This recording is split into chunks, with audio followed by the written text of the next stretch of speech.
9:35 on News Talk 1480 WHBC. And, you know, we talk about hacking and a lot of different things, but I'm reading this story about a voting machine hack to play Rick Astley's Never Gonna Give You Up.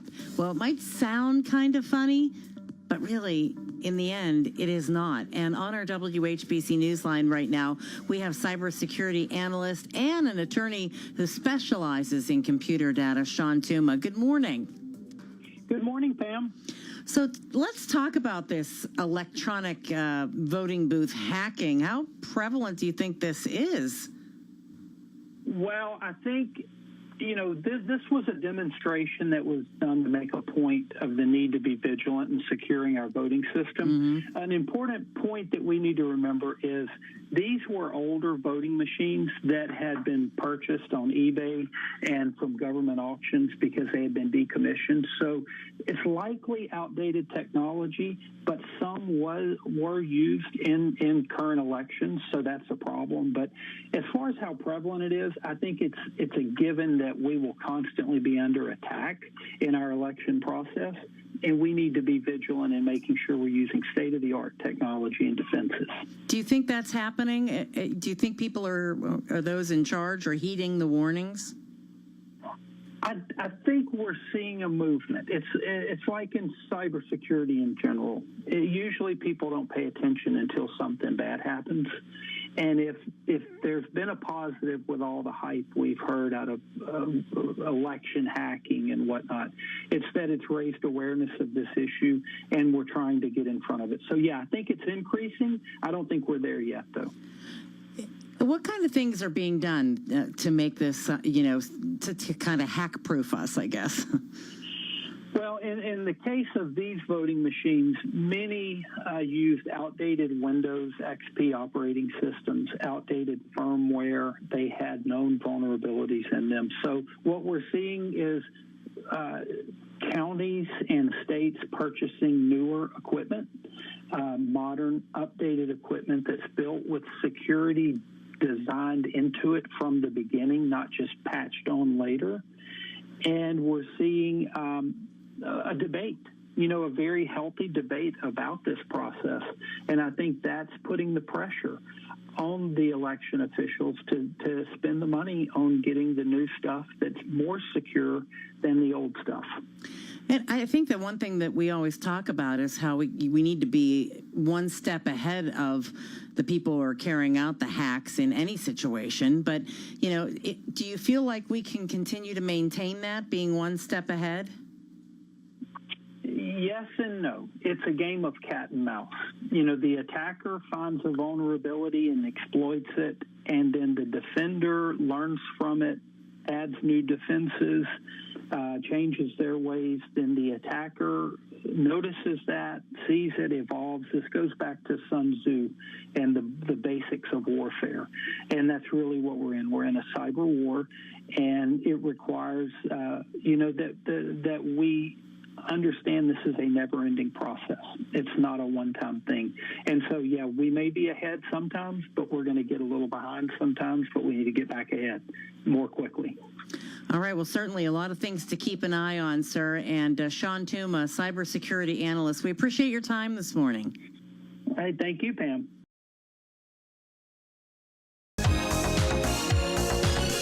Remember this big number right here? Apparently Andrew does. I love this place. Shawn Tuma is I got a funny story on this a song, cybersecurity analyst, and he's on the line right now. And when it comes to hacking, I got to tell you, it's getting scarier and scarier. And we're talking about voting machines here, something that should be sacred. And last week, there was in Las Vegas, they had a big security conference, DEF CON. And what did we find out here, Shawn? Well, what we found out is that voting machines are hackable, and that when they hack into the voting machines, they are able to manipulate the vote, not just disrupt them, but actually change the vote. And perhaps more interestingly, they are able to what we call Rickroll the machines and have at least one play Rick Astley's Never Gonna Give You Up. So great intro. There you go. I've heard enough of that. So you can. It's amazing what can be done. Then, I mean, would that not be something on election day, and all of a sudden something like that happening? Well, it is, but there's a really important point that I want to make. These were 30 voting machines that they were able to get off of eBay and government auctions. And while some may have still been used in recent elections, they're generally outdated and have been phased out. So we're not talking about state-of-the-art, top-grade security voting machines that hopefully we're using. But that's the lesson. Get these old ones out of the system and use good, secure, state-of-the-art machines. But the old ones were lever machines, right, where you actually cast a ballot, where today's are all electronic. Yeah, but there's correct me if I'm wrong, Shawn, there are newer versions of the electronic machines. Yeah. I don't think these are the old lever machines, or we're not looking at a tablet and a chisel, but something between that and modern. Yeah. Okay. So I mean, when they made the switch, we come up with newer and better models, and one would hope that whatever we're using for especially national elections, statewide even, one would hope that it's the most modern technology out there. Probably it isn't, though. And I guess the fear would be, Shawn, that some of these older machines might still be in the system. That's right, and I think there's knowing what I know about computers and security within businesses, governments, you name it, there are still far too many computers and systems being used that are outdated all over, and I'm sure there are in voting counties and things like that as well. And so we really need to make a push to get these things upgraded and modernized. It is you tell me. I mean, you're a specialist here. It is a race. Every day it seems to be a race, and what I mean by that is every time you come up with a hack, the company responsible, a security company, comes in and they put a fix on it. And then you're trying to almost outsmart the hackers because they're racing to hack the fix. It does seem to be a race to the finish line every single day.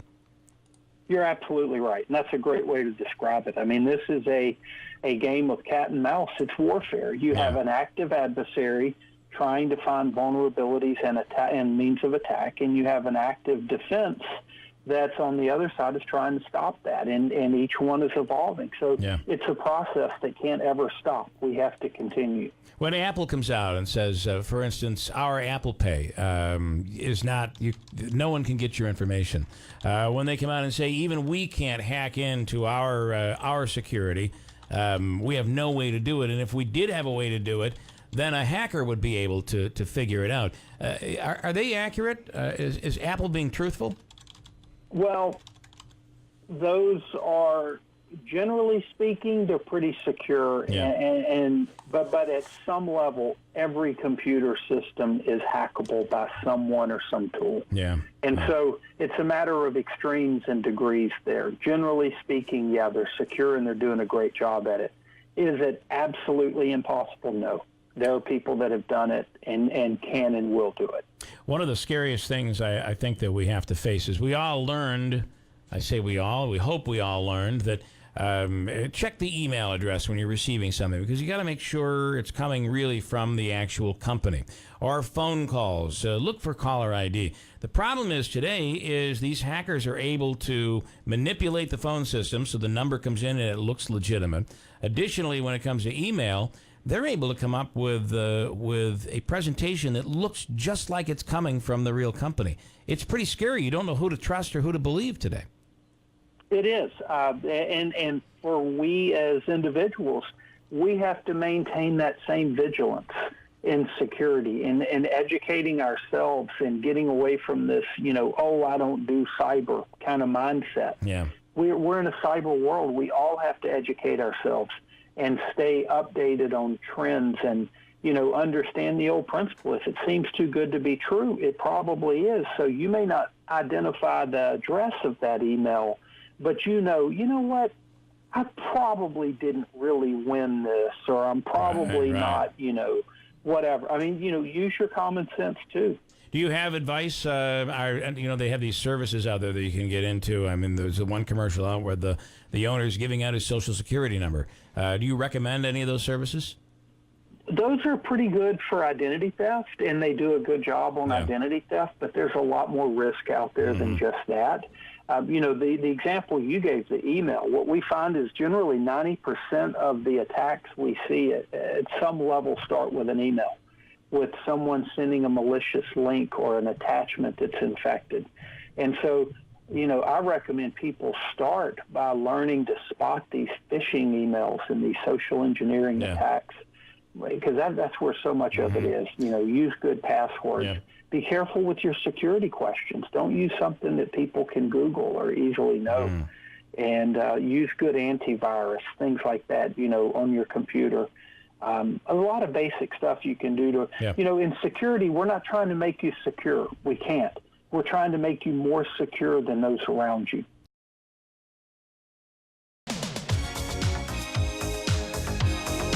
So imagine you step up to a polling place and you go to the voting booth and you do your thing. You fill out your little voting sheet, and then you get ready to put it into the voting machine in this place. We're not strangers to love. You know the rules, and so yeah, that's Rick Astley. That's getting Rick-rolled. That's what that's called. But for real, there some hackers at a hacking conference. Like, I had no clue that these even existed.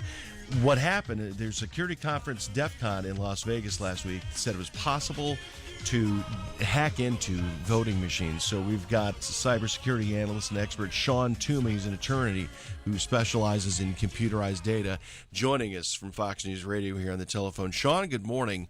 Is it as sinister as it sounds?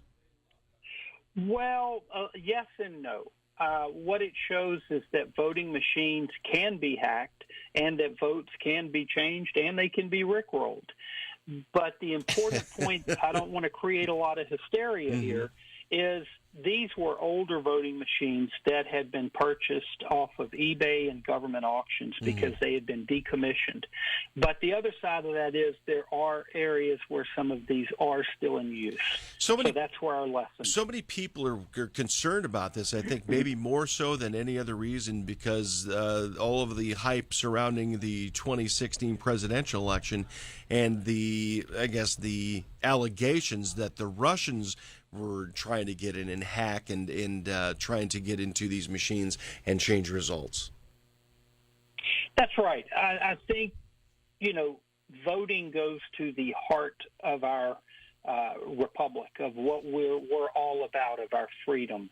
And if our votes aren't accurate, then nothing else is really sacred about that process. So it creates a lot of emotional pull. And then when you have all of the information and allegations about the Russians and everything else, look, it's not the first time the Russians have tried. It's not the first time other nations have tried. And it's not the first time we've tried to do this with other nations. It's part of it. It's what espionage is all about. The key here is we need to ensure that we're using current state-of-the-art technology in defending the integrity of our process. Shawn Tuma, that's where the real lesson is. Shawn Tuma is a cybersecurity expert, and he joins us here on the WMT Morning Show. Hacking a voting machine in 90 minutes. Now, that was with technology that you said was outdated or last generation. What needs to happen for a future generation or next generation voting technology in order to make it easier for people to vote, but at the same time, make sure their votes are counted righteously?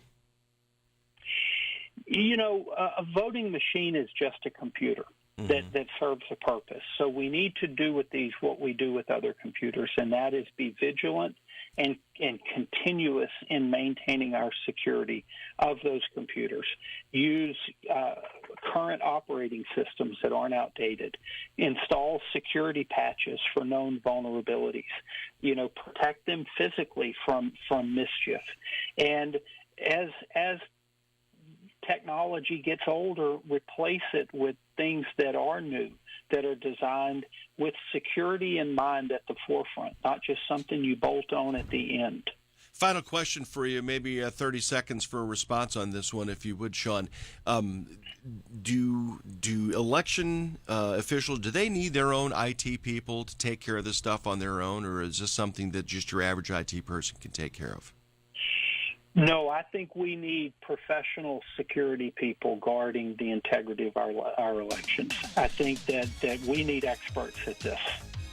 Gotcha. Shawn Tuma is a cybersecurity expert, an attorney dealing in such things. Joins us here on the WMT Morning Show. Shawn, have a great Monday, would you please? I sure will. You too. All right, take care. But first of all, our guest, a cybersecurity analyst, Shawn Tuma, joins us right now. I wanted to get Shawn on because of the talk about voting booths being hacked and that the Russians were able to take over the election in 2016 and make an impact. And Shawn, is that true? Is that possible that electronic voting booths could be hacked and votes made by the Russians? Well, a couple of questions in there. One, I haven't yet heard of the Russians changing votes in a machine, but yes, the general point of there are voting machines out there being used that can be hacked, yes, that has been shown from the recent DEF CON conference. Well, when you say it can be hacked, does that mean votes can be changed? In other words, if say Hillary had 50 votes in a certain precinct and Trump had 60, that somebody could hack it and give him 70 and her only 40? Yes. Based on what they did at this conference, they were able to go in and actually show that votes can be changed from one side to the other and manipulated like that. What is this deal about a voting machine hacked to play Rick Astley's Never Going to Give You Up? Well, they wanted to demonstrate, the hackers, that they were able to get in and basically own the device, as they call it. And so they took the voting machine and made it play the song, Never Going to Give You Up, whenever they went in and tried to use it, just to prove that they got in and changed it. Uh-oh, somebody's hacked our radio station. I think I hear Rick Astley coming on. Oh, my. Now it's stuck in our head all morning. It certainly will be. Now, this was the security conference called DEF CON in Las Vegas last week, right? Yes. And so they proved that you could change votes on these voting machines used in the U.S. elections. Yes, and what they did is they brought in 30 voting machines that they were able to get and set up a little village. They called it Voting Village. And it's important to note that a lot of these machines were older or decommissioned, though some are still being used. So, when we're talking about current, like modern state-of-the-art machines that may be coming out right now, those weren't included in this. So, we don't really know yet what could be done with those.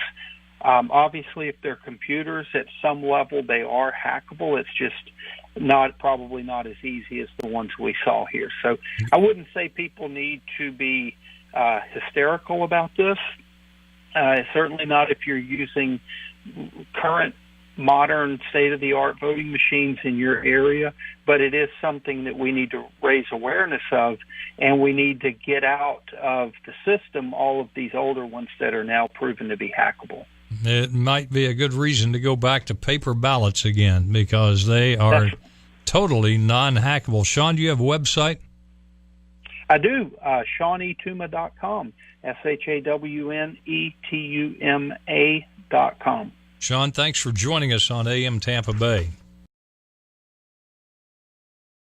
Shawn, thanks for being with us. We appreciate it. My pleasure. Thank you for having me. Yeah. Is this one of those cases where low tech is better tech?